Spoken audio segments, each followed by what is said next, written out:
Hello, and welcome to Rules of the Game, where we demystify the laws that govern nonprofit advocacy so you can push for change boldly and legally. New to advocacy? Start with the basics at afj.org. I'm Tim Mooney. I'm Brittany Hacker-Leonard. This week, we're diving into the world of philanthropy. We are thrilled to be joined by Matthew L. Evans from the United Philanthropy Forum, who will help us understand how philanthropy is evolving to meet this moment and what challenges and opportunities we're seeing for funders and philanthropy infrastructure organizations. Welcome, Matthew. So just a little introduction to Matthew. Matthew L. Evans is the United Philanthropy Forum's VP of Advocacy and External Relations. Matthew has more than 14 years of public policy, government relations, and external affairs experience. And before joining the forum, he was director of public policy and special projects for the Southeastern Council on Foundations in Atlanta, where he worked to ensure the legislative and regulatory success of the philanthropic sector in the South. He currently serves as staff lead for the Forum Public Policy Committee and is a member of the nonprofit Vote National Leadership Council. Welcome again. We're thrilled to have you joining us today to learn about this sector that we don't often talk about on our podcast. So could you start by giving our listeners an introduction to United Philanthropy Forum and the great work that you all are doing? Sure. Thank you, Brittany. And thank you, Tim. Thank you both for having me. So United Philanthropy Forum, I like to tell people, usually on or off the hill, that it's an association of associations. And so we have about 100 member organizations that we refer to as philanthropy infrastructure organizations, and those organizations have house foundations as their members. And so we have several types of member organizations or philanthropy infrastructure organizations. There are regional or state-based, and so, for example, there's groups like Philanthropy New York. There are groups like Southern California Grantmakers for the Philanthropic Network, Philanthropy Northwest, and so sometimes they're either represent one state or a collection of states, what we call regional philanthropy infrastructure organizations. Then we have those based off identity. And so we have groups like Hispanics in Philanthropy, and we have APFI, which is an organization for African Americans in Philanthropy, Asian Americans in Philanthropy, et cetera. And then we have practice-based groups. So the Council on Foundations is a member of the forum. So is the National Center for Responsible Philanthropy, and so on. And then finally, I feel like I'm issue-based. That's the final one, where we have groups like Grantmakers concerned about immigrants and refugees, funders together to end homelessness, those types of groups. And so we really make up a broad range of a part of the sector that most people really probably don't know about. People think philanthropy, they think foundations, but the infrastructure, that sort of the cogs that make the ecosystem run, go through the infrastructure. And so we have a footprint in almost every state, every congressional district. And so the forum, in addition to doing our advocacy and public policy work, and I'll talk a lot about that, we do best practices, philanthropic practice. We also have a focus on racial equity. And then just the practice of philanthropy in general is top of mind for us. And we work to make a better and more equitable society for the common good. And that's really what the forum is focused on, to use philanthropy to make sure that happens. Matthew, you used a word in there, infrastructure, and that's a word that sometimes describes what Boulder Advocacy does for the broader nonprofit community. But can you tell me what a philanthropy infrastructure organization is and how that relates to giving and all of the work that you've described? Yeah, so there's a history there. So the forum is we'll be 30 years old in 2028. We started as an affinity group out of the Council of Foundations. The term for the longest that we used was philanthropy serving organization. But many of us in the field felt serving did not really apply anymore to the work that we do. When we talk about infrastructure, it's really, again, I'll mention the ecosystem and how everyone has a role to play to help the sector be better. I always use this example. I don't know, I may be aging myself, but when in the 90s, there used to be commercials. They were much better back then, where there was an organization called BASF. And they would make commercials and they would say, we don't make the carpet you buy, we make it softer. We don't make a sharp you buy, we make a knife you buy, we make it sharper. We don't make a lot of the products you buy, but at BASF, we make the products you buy better. And so that is the way I think about the forum. We don't make philanthropy. We didn't invent philanthropy, but our role is to make philanthropy better. And we do that through our infrastructure partners and members across the country, using our voice, but not only just about the sector, but really centering the communities that philanthropy serve.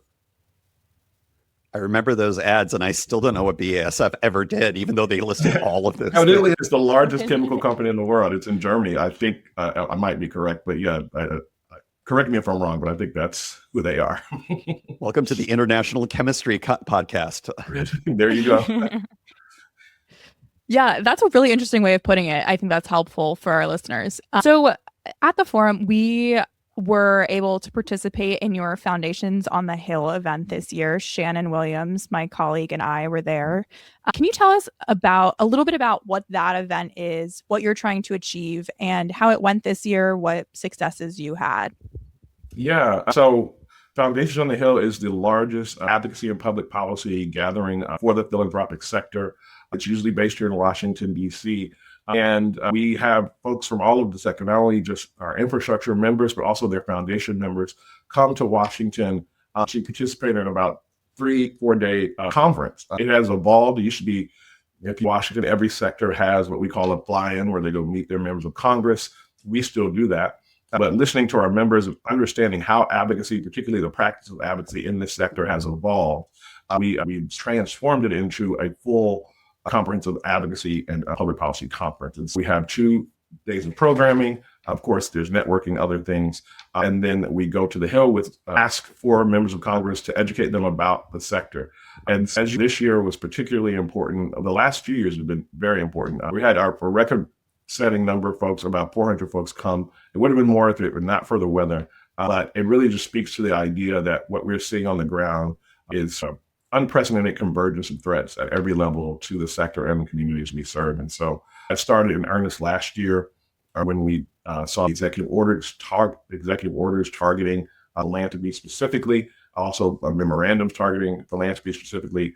Then we saw the legislative act and scrutiny in the form of the excise tax in H.R. 1, which we successfully removed and defeated. And then you now see regulatory scrutiny in a way that we haven't seen before. I mean, Treasury just recently announced that something is coming out around the 990s. We don't know exactly what that means, but it looks like there might be a different approach than the traditional approach that Treasury would take. And so all of these things happening all at once is convergence of threats we had never seen before. And so at Foundations on the Hill, it's really twofold. One, to send a message to Congress to educate them about the sector and the importance of it. And then the other thing is to cultivate with colleagues strategy, best practices, and talk about how advocacy is not just a one-off. And so Foundation on the Hill is merely a one-stop throughout the year where we do advocacy work. And our focus here at Foundation on the Hill and here going forward is to build a long-term advocacy infrastructure that for our sector and the communities we serve. And so that serves the backdrop of Foundation on the Hill. And we also, one of the main focuses was to stand up and continue to build out the newly relaunched Congressional Philanthropy Caucus. And so that was one of the main asks there. And so members across the country went to their members of Congress and asked them to join the caucus. That outreach is ongoing. We see this as a pivot from a sector that is traditionally reactive to advocacy to being proactive going forward. That's exactly what I've been noticing over the course of the last several years is that shift, Matthew.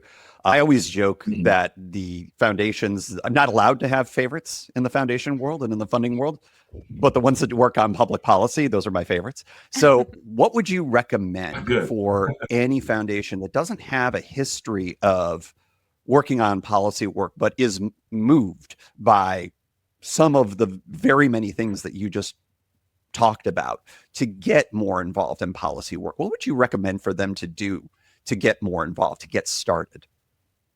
Yeah, I think it's never too late. Right? I've spent a lot of my career in advocacy. I've been in philanthropy about 8 years. And when I first got to philanthropy, I was excited because I felt like this is a sector that touches all types of issues, that is probably very involved in advocacy and public policy. That was not the case. And so when I first got here, the first thing I noticed was a huge amount of trepidation from foundations specifically that I work with about advocacy, connecting it to lobbying and saying, we can't do that. And so there was internal education that had to take place that I think the sector is continuing to do even 8 years later. But when again, that scrutiny, those threats that I mentioned are at your front door, I think you started to look at it a little differently. And it does, I think it sucks a little bit that it took this much, but I'll take it because I've been beating this drum for a long time.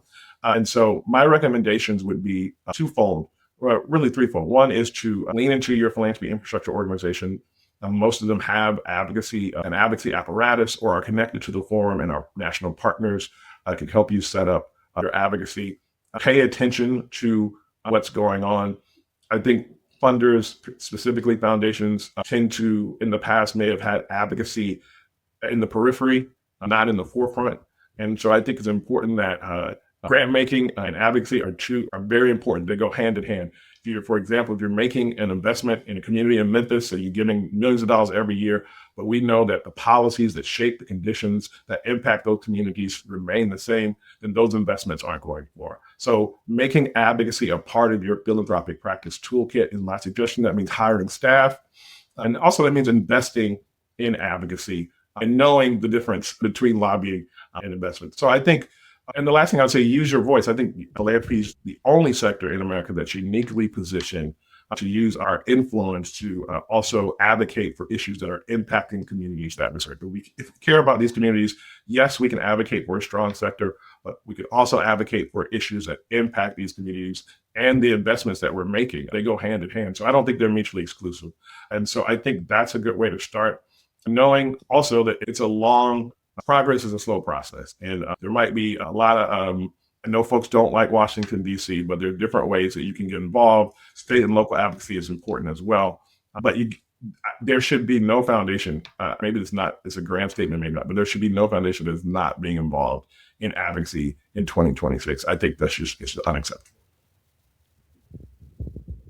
Agreed. I love that. Those recommendations were excellent. And this is why I love working with people in philanthropy of all forms, because there is so much progress that can be made on this advocacy front. And there's a huge splash that can be made if philanthropy organizations really dive into that. So I love that. Thank you.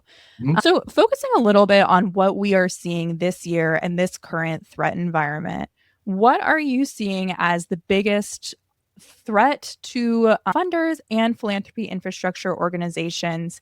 And also, what do you think is the biggest opportunity in this particular moment? Yeah, so I think the biggest threat is the unknown. What we saw last year was a peak inside the playbook. So we saw some executive orders that might have outlined plans for going forward, or how we're going to attack philanthropy. The other thing I didn't mention is the legal scrutiny that we're seeing too. And we saw some tea leaves there, particularly with the DEI executive order. We saw some things about alluding to investigations of foundations. So I think the biggest hurdle right now is it's just so much happening in a way that the sector is not used to in this realm of work that they really have not been main players in for a long time. You look at other sectors, like the doctors have the AMA. That's been around for hundreds of years. They are organized. They are in touch. They have policy captains around the country. Same thing for other big time associations. So it's going to take philanthropy some time. But right now, I think the hurdle is making sure we're keeping our pulse on everything that's happening and not having burnout, because there's something happening every week. I dread my Google alerts. I'm hoping nothing happens, but I think that's what funders are doing. They're hoping another shoe doesn't drop. There could be very well another introduction of an excise tax going forward. There could be more investigations into foundations, more congressional hearings. And so I think the biggest hurdle is the unknown. And so what that means is we have to continue to organize. And so as much as it might look bleak, the opportunity here is to also go on the offensive. And so we mentioned earlier the education piece, where we want to make sure members of Congress join the caucus so that they understand how it works. You get on the Hill, a lot of sectors go up the Hill and lobby, as you all know. Some folks know the sector better than others, and some folks have an idea about what they hear in this world of click and go 24-hour news. And so I think there's opportunity there to educate members of Congress and their staff about what the sector does, its impact on communities, and its impact on their constituents. And then I think maybe it's time for us, we're thinking about this collectively internally, is making sure, hey, maybe we need to think about legislative protections for the sector and what that could mean long term, so that we don't have to keep going through different iterations of this. It really started all in earnest post Fearless Fund, where we saw Fearless Fund get sued for their grant making. And so we want to maybe think about ways to protect philanthropy's ability to give unencumbered. I will say I'd like to give a quick history lesson, if I may, just to, some people might be asking, why is this happening why is it happening right now? It's not a coincidence. I draw parallels to 1969 when Richard Nixon signed the Tax Act of 1969. It really regulates the way philanthropy operates even today. But it also was signed as sort of retribution and punishment to the sector for their involvement in funding of the Civil Rights Movement and the Voting Rights Act getting passed. And so if we're honest about that, we can fast forward to 2020 post George Floyd. Philanthropy's all in on racial equity. And there are those in Washington and some around the country who don't believe in what they think philanthropy's mission is. And so because they don't believe in that mission, they want to punish philanthropy. So what you're now seeing to me is retribution dressed up as serious policy proposals. And that's going to continue for a while. If you didn't think you were on the right podcast to drop the Tax Act of 1969 and give us a good history lesson on all of that, especially around racial equity and all those other things, yeah, you nailed it. You're in the right place. Awesome. So as Brittany mentioned, we've both been at a bunch of different funding conferences over the course of the last couple of years, and particularly this year. So here's your evergreen question when it comes to these types of conferences and within the community itself. What's the most pressing thing that you see right now for foundations to be funding at this moment? And then the key part of it, does that align with what the nonprofits, the grantees actually have as pressing needs themselves? Are those aligned? What are your thoughts on that? Yeah, it's tough. I think one of the things we didn't mention, part of the issue is even with the tax bill, we now see that we're going to see a fundamental shift in the way philanthropy operates going forward.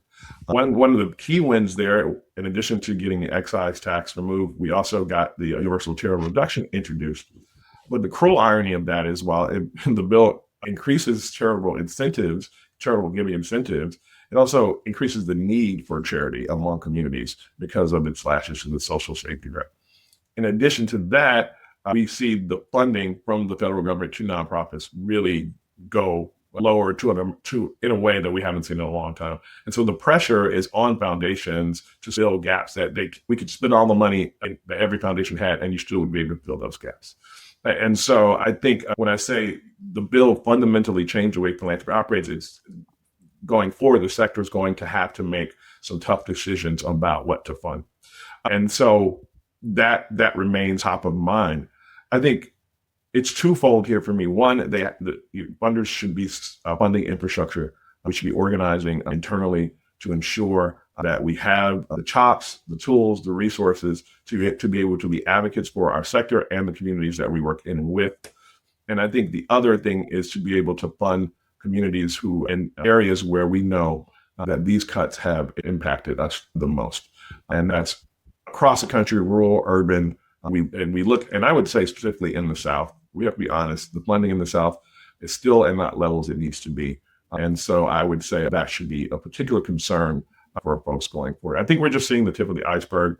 I don't think there's a right answer to that question, Tim, but there are many moving pieces and philanthropy is going to have to make some tough decisions. We have whole conferences centered on that question. So I agree. There is no easy answer on that, but thank you for your thoughts. Yeah. And so along the same lines, do you have any advice for our listeners who might be at a C3 public charity who are thinking about what their funders want to hear from them and what funders are interested in this moment? Do you have any recommendations for those public charities? I don't know. I think part of it is to just stick to your mission. If you're doing the work that impacts communities, I think funders want to hear about that. I don't recommend switching up your focus to appease funders. And so I think part of it is show your impact, continue to show that this work matters, particularly for the vulnerable populations that are impacted, particularly in this current policy environment. And I think that's the best way to lean into your mission, to get the attention and to get some more funding for the work that you're doing. We usually like to wrap things up in the podcast by thinking a little bit bigger, dreaming big. What is your most aspirational goal for the philanthropic sector? You got a magic wand, you go Harry Potter on it, whatever pop culture analogy you want to throw at this, but what's your biggest goal? That's a good question. I didn't have grays when I came into this job, but I think gray hair for those who are listening. About it. I think part of it is that it's several layered answered. One, we have to break down our silos. Working in infrastructure, I know we have funders and some foundations that are behemoths. We get it. We understand that's great. But it doesn't mean that we have to create silos across the sector. Right now, we push folks to sort of break those silos. Let's talk to one another. Let's be organized. I mentioned the example of AMA earlier. I think we need to go that way and not put up these silos that inhibit us, that prohibit us to be bolder in our advocacy. My aspirational goal, again, selfishly, would be advocacy related. I would lobby to get rid of the lobbying restriction for foundations. Again, that was punishment. It makes no sense that private foundations can't lobby. And so that is an aspirational goal that maybe I'll stick around to see, but I just know that's something that should not stay on the books forever. And then finally, just continuing to build an equitable society where everyone can participate and prosper through our advocacy work. Part of that work is building an advocacy infrastructure so that everyone's keyed in. The advocacy is a key part of philanthropic practice, and that we are able to not only advocate for ourselves, but again, through our advocacy and our investment, build better, healthy, and more vibrant communities. So that is my charge right now and my goal. And hopefully we're continuing to do the good work to see that through. Absolutely. Wonderful. And we're so happy to be working with you all and working towards that mission. Thank you so much for joining us today, Matthew. It's been lovely chatting with you. For our listeners, we have a number of resources linked in the show notes for today's episodes. If you want to dive in more to the world of philanthropy, our Focus on Foundations hub on our website is a great place to start. And we encourage you to check out our resources on how funders can effectively support advocacy through general support grants, project-specific grants, and much more. Thank you for joining us. We hope this episode helps make you a bolder advocate. Join us next time for more ways to maximize your advocacy and make positive change in your community. We're much more than this podcast. If you've got questions, you can email boulderadvocacy@afj.org. You might even get one of us. If you found the show helpful, please rate us on whatever app you're listening to so others can find us. For more resources mentioned on the show, plus the show notes for the podcast, visit afj.org. Thanks for joining. A Boulder Advocacy production.